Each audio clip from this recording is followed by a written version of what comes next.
ജീവിതത്തിൽ നമ്മൾ ഒറ്റയ്ക്കാണെന്നുള്ളത് ഒരു റിയാലിറ്റിയാണ്. നമുക്ക് തോന്നും നമ്മുടെ കൂടെ എല്ലാവരും ഉണ്ടല്ലോ എന്ന് തോന്നും.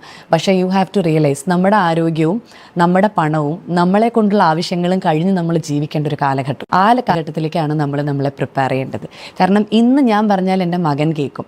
ബിക്കോസ് അമ്മ ഈസ് പ്രൊവൈഡിങ് ഫോർ ഹിം. അല്ലേ, ഇന്ന് ഞാൻ പറഞ്ഞാൽ എൻ്റെ പേരൻസോ എൻ്റെ ബ്രദറോ കേൾക്കും. Because I have A stand in the society. അല്ലേ, പക്ഷേ നാളെ ഞാൻ ചിലപ്പോൾ കിടക്കയിൽ കിടന്ന് യൂറിൻ പാസ് ചെയ്യുന്ന ഒരു അവസ്ഥയിലേക്ക് ഗുരുവായൂരപ്പൻ എത്തിക്കാണ്ടിരിക്കട്ടെ. പക്ഷേ ഒരു സിറ്റുവേഷനിൽ നമ്മൾ എത്തിയാൽ നമ്മുടെ എന്ത് വാക്കിനാണ് പ്രാധാന്യം?